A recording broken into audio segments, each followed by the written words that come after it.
It started with a dream, not some vague fantasy, not a fleeting wish, but a vision I'd carried with me since I was a kid, standing on the shore of a quiet lake, watching the morning fog dance over the glassy water like it had secrets to keep. That image never left me. Over the years, as life tugged me through cities, apartments, and jobs that blurred together, I held on to that dream like a compass pointing north. Someday, I promised myself I'd live by the water. Someday, I'd wake up to birdsong and the gentle lap of waves instead of traffic and alarms. After 20 years of saving, planning, and working my fingers to the bone, someday finally arrived. The property wasn't flashy.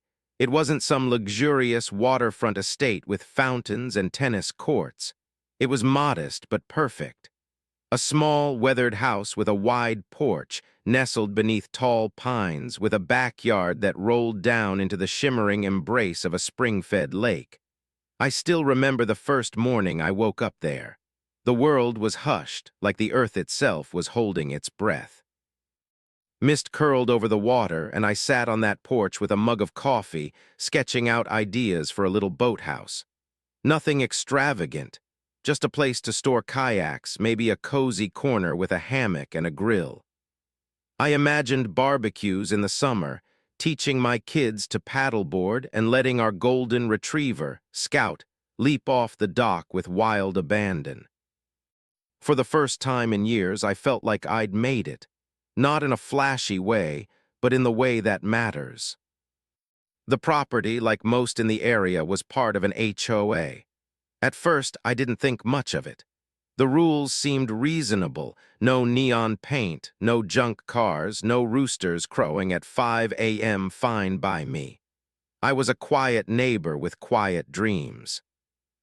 So I drafted a request to build a simple, well-designed boathouse. I even included renderings I'd mocked up myself, clean lines, natural wood, dark green trim to match the trees. I emphasized that it would be no larger than necessary, hidden from the road, and entirely in keeping with the rustic lake aesthetic.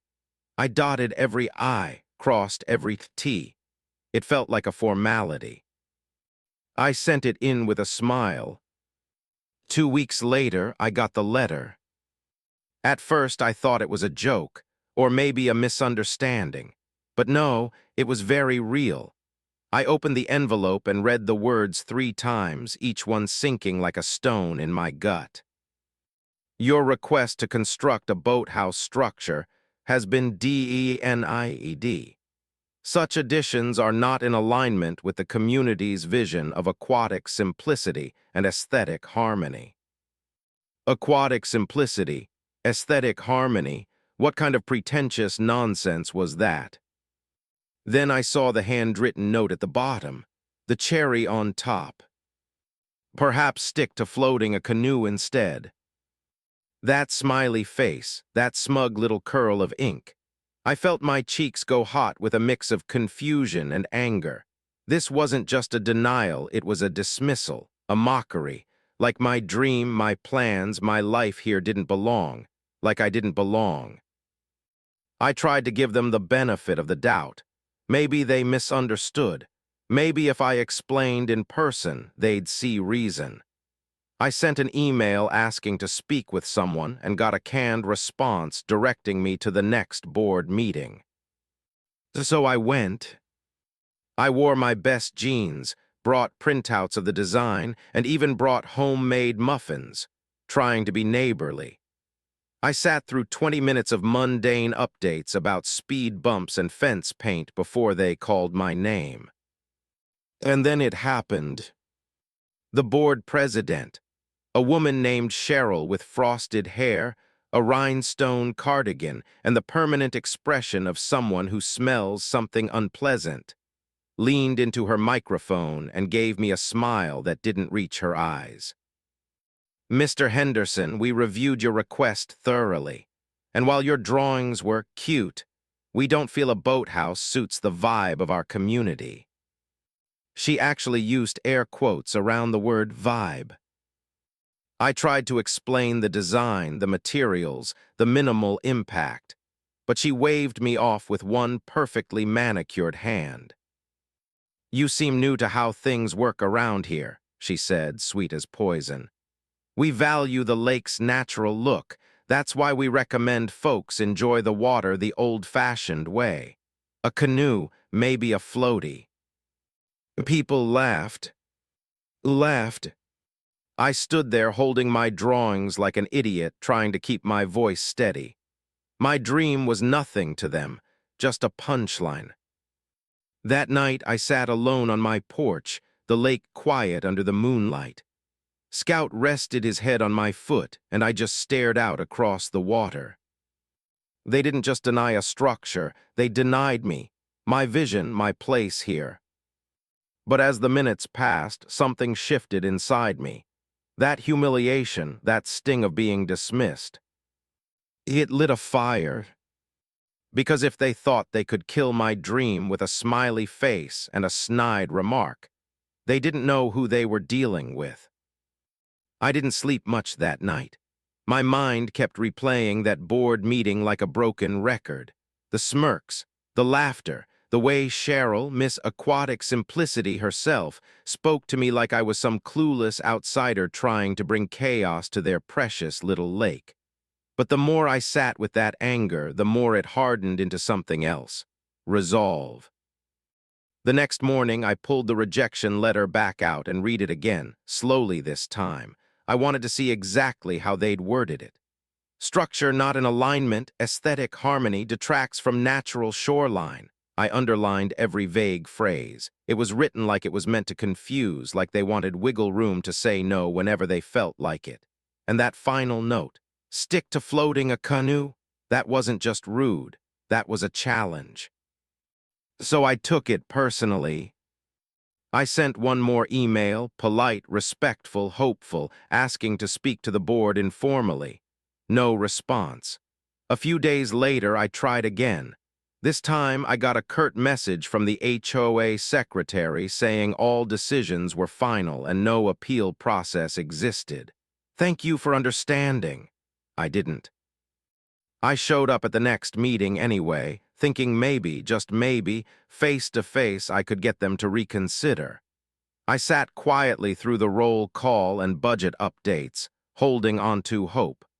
But when I stood up to speak again, Cheryl didn't even let me finish a sentence. "We've already addressed your request, Mr. Henderson," she said, that same syrupy condescension coating her words. "There's no need to waste the board's time further." I wasn't yelling, I wasn't rude, I just asked why. Her eyes narrowed. "Because you're new here and you clearly don't understand the culture we've built. Some of us value tradition." Then she smiled at the others and added, "Besides, a boathouse for one man? That's hardly community-minded, it's indulgent." The room chuckled, just like before. I left that meeting shaking, not with fear, but with rage. I had been polite.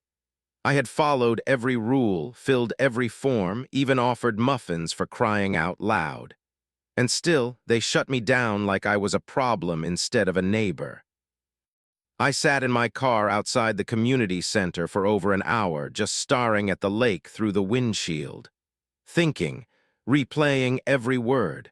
And then, like a bolt of lightning, something clicked. It was that smug little note they added. Stick to floating a canoe. Floating a canoe. I don't know why that word lodged in my brain like it did, but I went home and started reading. I pulled up the HOA bylaws again, line by line this time, and buried in all the dense legalese I found it. Section 9B.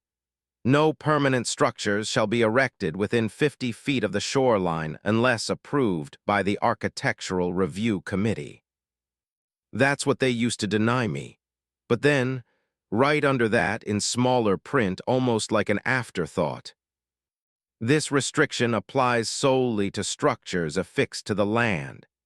Movable vessels or non-attached floating entities are not considered permanent structures and fall outside the purview of the committee's regulation. I reread it 5 times to make sure I wasn't hallucinating. Non-attached floating entities. They couldn't regulate anything that floated. I sat back in my chair and laughed. For the first time in weeks, I laughed so hard I had to wipe tears from my eyes.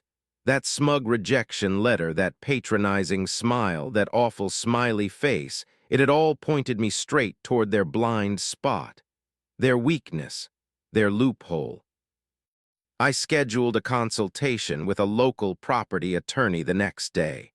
A guy named Ron who looked like he'd spent more time fishing than lawyering.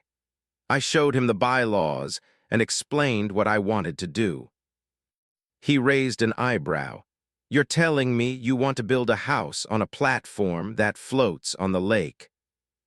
"Not a house," I corrected, "just something that looks like one." He chuckled. "I'll be honest with you. I've never had a client try this before. But from what I'm seeing here, if it's not anchored to land, they don't have jurisdiction. Not unless they rewrite the bylaws, and even then, good luck making it retroactive." I walked out of that office with a copy of the bylaws, a signed legal opinion, and a smile of my own. From that moment on, I was done playing nice. I went home, cleared off the kitchen table, and started sketching again. But this time, I wasn't drawing a boathouse. I was designing a floating mansion. Not a literal mansion, of course, but something bold, something sleek and modern with steel framing and panoramic windows. A rooftop deck, solar panels, enough space for my kids to stay the weekend, for my friends to come over and grill, for Scout to run circles around the railing. It would glide over the lake like a dream, anchored only by ropes that could be released any time I wanted. I found a marine engineer willing to take the job, a retired naval architect who thought the idea was delightfully unorthodox. Over the next few weeks, we pored over blueprints and load calculations. I hired a floating home company out of Oregon that specialized in luxury water dwellings. They called it a floating retreat. I called it karma. Meanwhile, I said nothing to the HOA. Nothing to Cheryl. I let them think they'd won. Because while they were busy gloating, I was quietly building the greatest legal middle finger they'd ever seen. There's a strange kind of thrill that comes with planning a heist, except in my case, I wasn't stealing anything. I was reclaiming something, my peace, my dignity, my place on that lake, and the best part, I wasn't breaking a single rule. The day the first barge arrived, I was already 3 steps ahead. It was just after dawn when the low hum of a diesel engine broke the morning silence. Fog still hovered over the water like a curtain, and out of it came a flat steel barge carrying thick timber beams, steel support posts, and waterproof flotation drums the size of oil tanks. The delivery guys were quiet, professional. I'd paid extra for discretion. They offloaded everything at the marina on the far side of the lake, where curious neighbors rarely ventured that early. I stood back with my coffee, nodding silently to myself. The plan was in motion. Over the next few weeks, the marina turned into a mystery magnet. First came the workers, marine construction specialists who operated like ghosts. They showed up at odd hours, welded under portable tarps, and craned huge sections into place without ever announcing their purpose. Next came the rumors. At first, the gossip was harmless. "Looks like someone's renovating a houseboat." "No way, that's a barge conversion. Maybe he's starting a ferry service." But as the structure took shape, sleek black siding, sharp lines, walls made entirely of glass, speculation gave way to panic, especially on the HOA board. They started sending letters.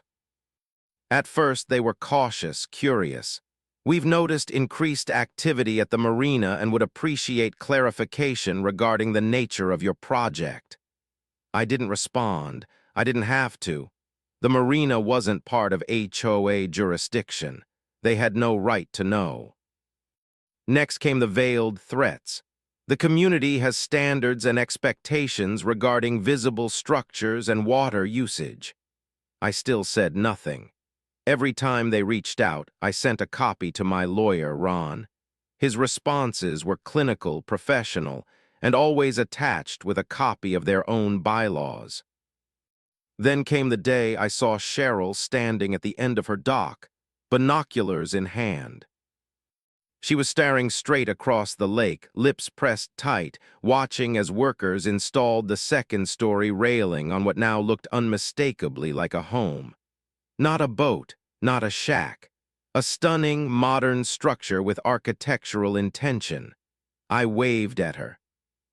She didn't wave back. When the framing was done and the walls sealed, I moved to the next phase, interior.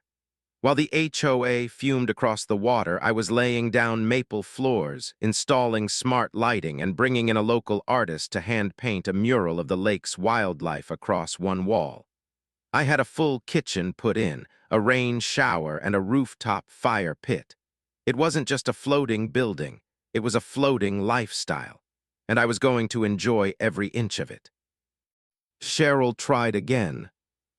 This time they sent a notice demanding an inspection, citing unpermitted development visible from common areas. I laughed when I read it. Then I called Ron. "They can't inspect a vessel on public water," he said calmly. "That's like trying to enforce zoning codes on a yacht." So when two members of the board showed up with clipboards, I met them at the marina gate with a smile and a sealed envelope. Inside, another legal statement affirming my rights. They tried to argue. I pointed to the floating platform and said, "That's not your land, that's the lake." They left red-faced and empty-handed.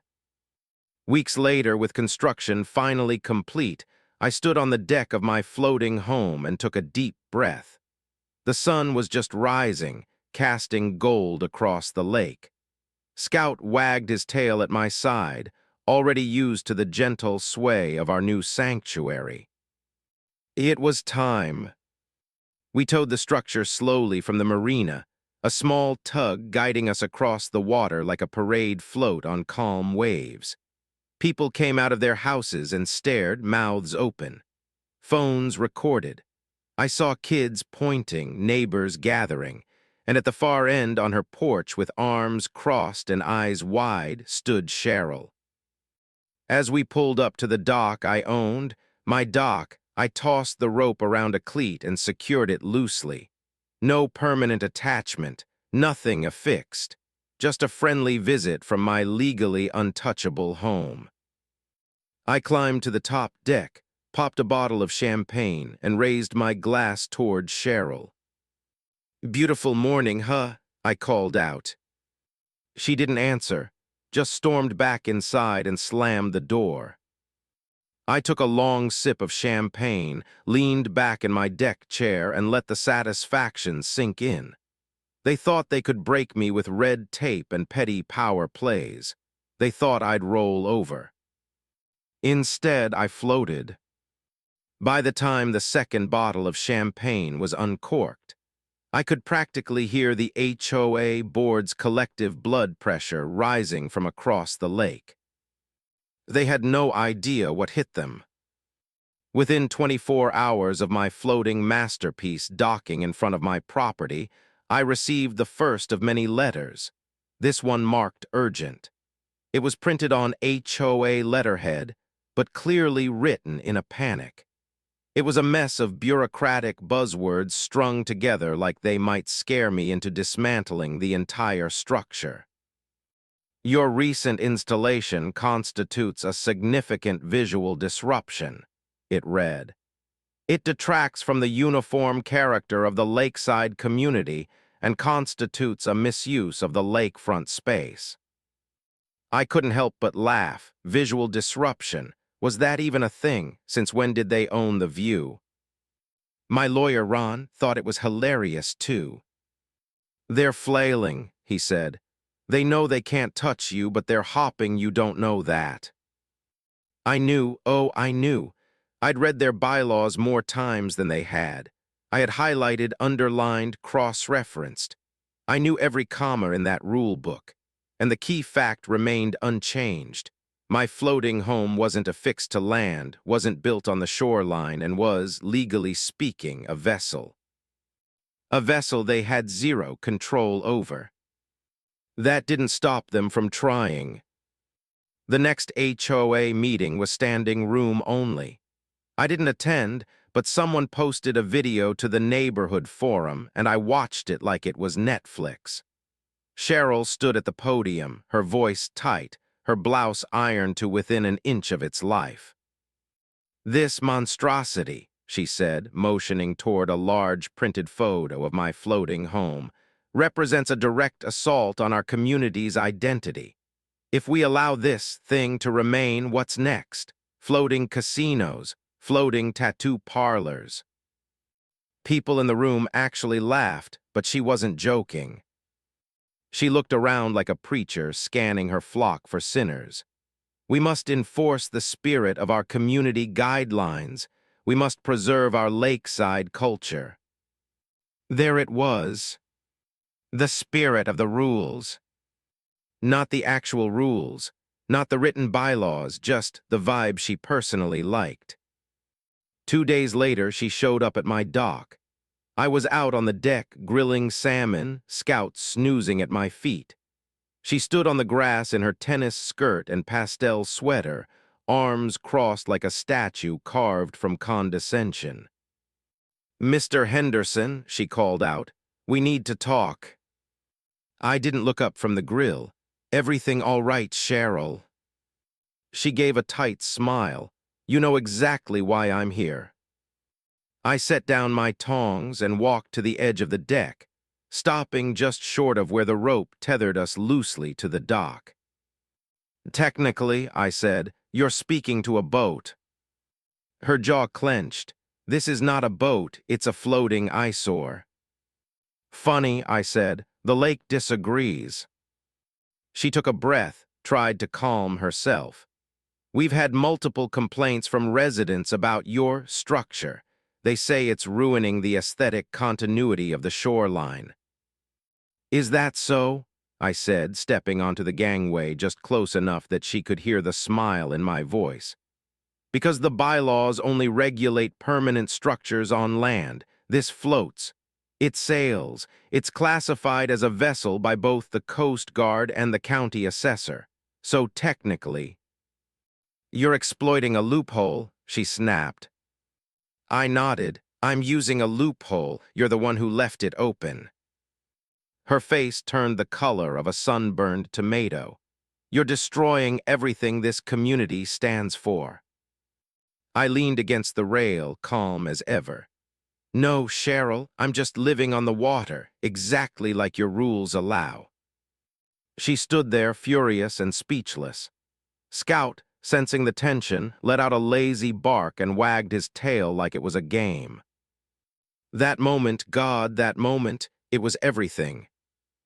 The calm, the defiance, her total powerlessness. It wasn't just about the floating home anymore. It was about standing up to people who thought they could dictate how others lived just because they had a title and a clipboard. The next week, I got another letter, this one from the HOA attorney. It was 3 pages long and filled with vague threats about potential litigation, fines, and inappropriate use of community resources. Ron handled it. His reply was a masterpiece. 1 page, 4 sentences. Attached to it was a notarized statement from a marine surveyor confirming my structure's classification as a non-permanent navigable vessel, and a photograph of it floating, unanchored, in open water. "We invite you," the letter concluded, "to revisit your bylaws and recognize the limits of your authority." After that, the letters stopped. But the war wasn't over, not yet. You could almost hear the collective groan from the HOA board echoing across the lake as my floating home, "Excuse me, vessel," became a permanent feature on the water line. Or rather, a non-permanent, mobile, entirely legal feature, just to be clear. And while the board raged in their khakis and clipboard meetings, something unexpected started happening. People got curious. At first, it was just a couple of neighbors walking their dogs, pretending not to look as they slowed down by my dock. I'd wave. They'd nod stiffly, eyes lingering on the sleek lines and glass paneling of the structure drifting just offshore. Then came the more brazen ones. Middle-aged couples with stainless steel travel mugs, holding hands and stopping right in front of my property like they were admiring an art installation. One morning, a guy named Tom, who lived 3 houses down, showed up with his teenage son. "I gotta ask," he said, grinning like a kid on Christmas, "is that thing real?" I laughed. "She floats, she sails, and she makes a mean cup of coffee. Want a tour?" They followed me aboard. I walked them through the main lounge, the kitchenette, the rooftop fire pit, the solar panel setup. Tom was blown away. His son kept filming with his phone, whispering, "Dude, this is straight out of Iron Man." They stayed an hour. That was the beginning. Word spread fast. Within a week, I had a list of neighbors asking for walkthroughs. People I barely knew, folks who once gave me side-eyes at HOA meetings, were now knocking politely, asking about design specs, buoyancy systems, anchoring methods. One woman, a retired architect named Denise, came aboard and just stared out at the lake from the rooftop lounge. "You know," she said, "this is the most beautiful middle finger I've ever seen." We laughed for 10 minutes straight. And slowly, subtly, the neighborhood began to shift.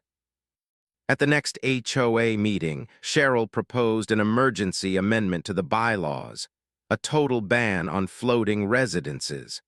But bylaws can't just be changed on a whim. They require a vote from all HOA members, so she called for a special vote.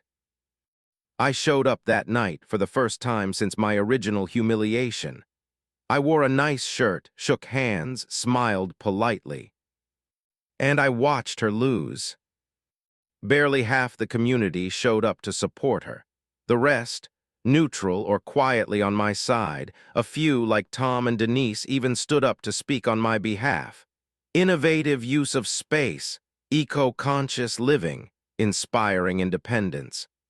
The same people who once laughed behind my back now quoted me like a TED Talk. Cheryl was furious. You could see it in how tightly she clutched the meeting agenda, like she could will it back into relevance. Her voice trembled as she called for the vote. It failed by a landslide. And just like that, her control began to crumble. She tried damage control, walked door to door whispering about preserving the community, claiming I'd started a dangerous trend. But it was too late. The mood had shifted. I'd become something she couldn't contain, an idea. Soon after, I got a knock on my door from a couple I didn't recognize. New residents, recently moved in. They wanted help designing their own floating weekend cabin. Not a full-time residence, just something to enjoy summer evenings on the lake. Then another neighbor reached out, then another. I started drawing up mock-ups, connecting people with my marine architect, giving advice on what I'd do differently next time.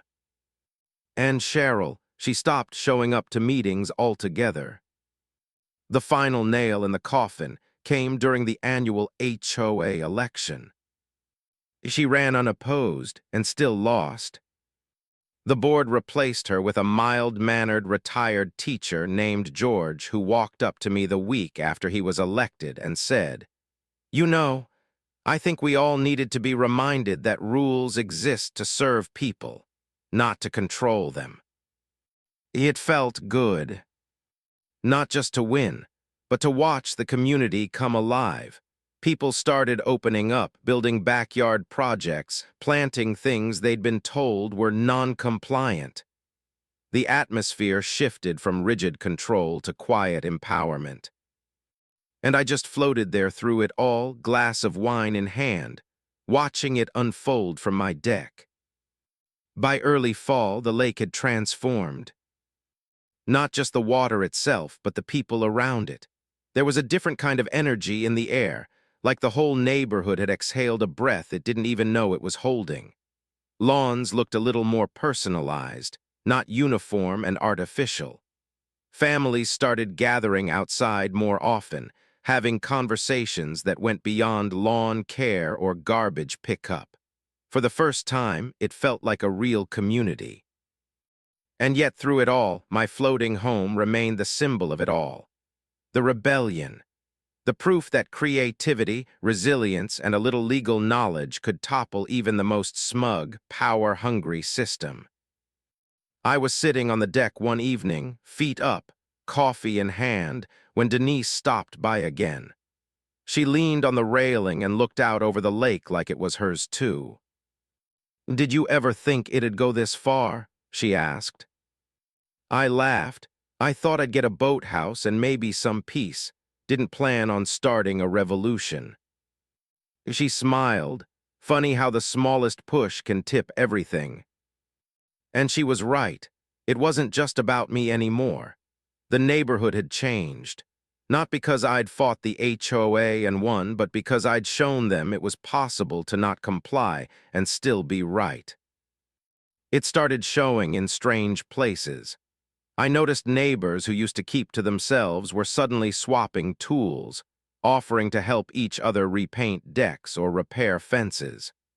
One guy, a veteran named Marcus, built a deck swing without getting HOA approval, just because it felt like the time. The tide had fully turned. The HOA still existed, technically. But without Cheryl, without fear, it was just a group of volunteers trying to keep the trash bins orderly. No one jumped to obey them anymore. The rules became guidelines, suggestions, and when someone tried to bring up aesthetic uniformity at a meeting, someone else chimed in with a sarcastic "better call the floating mansion guy," and everyone laughed. That was the moment I knew I wasn't just tolerated now. I was part of something bigger. One afternoon, Tom, the neighbor who'd brought his son aboard months ago, came by with a cooler and a simple request. "Mind if I bring the family over for a cookout?" We grilled burgers, played music low over the Bluetooth speakers, and the kids jumped off the deck into the lake like it was the most natural thing in the world. Scout, ever the goof, tried to race them to the water every time. At some point during the evening, Tom leaned over and said, "You didn't just float a house. You floated an idea that we don't have to be afraid of these people anymore." That one hit me. It had started with one dream, a peaceful life by the lake. But now it was something else entirely. I'd become a reminder that the system could be challenged, that rules could be bent, and that sometimes the most powerful thing you can do is show up, smile, and legally refuse to back down. And Cheryl. I saw her once after the election. She was driving out of the neighborhood with her trunk packed to the brim. I don't know where she went, and I didn't care. She didn't wave. I didn't either. By winter, 2 more floating retreats had appeared on the lake. Nothing huge, nothing flashy. Just neighbors taking back their peace of mind. Just people living the way they wanted to, quietly, legally, and on the water. And me, I'd never felt more at home. The lake was glass again. No wind, no noise, just stillness.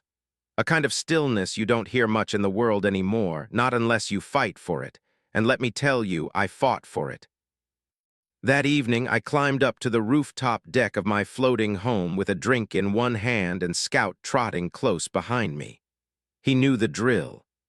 He curled up near my feet, head resting on his paws, watching the sun melt into the far side of the water like it always does, slow and proud, painting everything gold.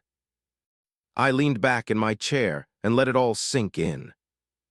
Everything I'd been through.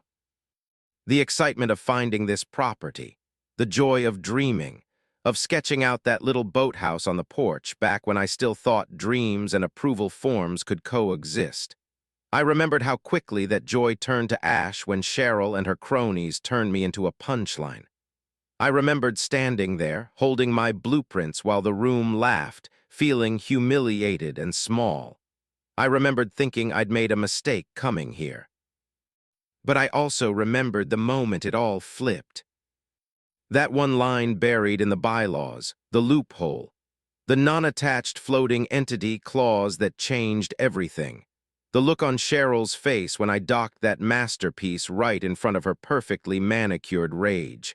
The silence of the crowd, the pop of the champagne bottle, that moment, that was mine. Forever.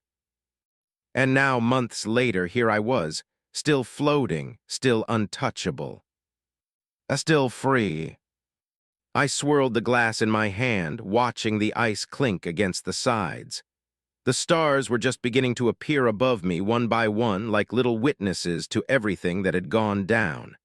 Scout let out a soft sigh, tail twitching against the deck. Somewhere across the water, a loon called out, distant, haunting, beautiful. This was what I'd fought for. Not just a place to grill, not just a dock or a storage shed, but space, space to breathe, to exist without some petty tyrant telling me how beige my siding needed to be or whether my dreams were too disruptive. I thought about how far this story had gone, how people around the lake had changed, how Cheryl had packed her bags and disappeared with nothing but a bitter legacy and a trail of paperwork no one cared to finish. How George, bless him, took over the board and didn't try to control anyone, just helped where he could and kept things running without drama. I thought about the families that came to tour my floating home like it was some kind of museum for freedom. About how neighbors who used to avoid eye contact now brought over cookies and firewood and asked for blueprints. And I thought about the message this whole ordeal left behind. Sometimes the best way to win a war isn't with fire or fists. It's with facts, with calm, with unshakable patience. With a plan so airtight they can't even find a thread to pull. You don't scream, you don't beg. You just float. I stood up, raised my glass to the stars, and whispered, "Cheers to loopholes." Scout barked once like he understood. And as the final trace of sunlight dipped below the horizon, the water glowed one last time before night took over. I sat down, legs stretched out, heart full, and smiled to myself. Sometimes the best revenge is legal, luxurious, and floats.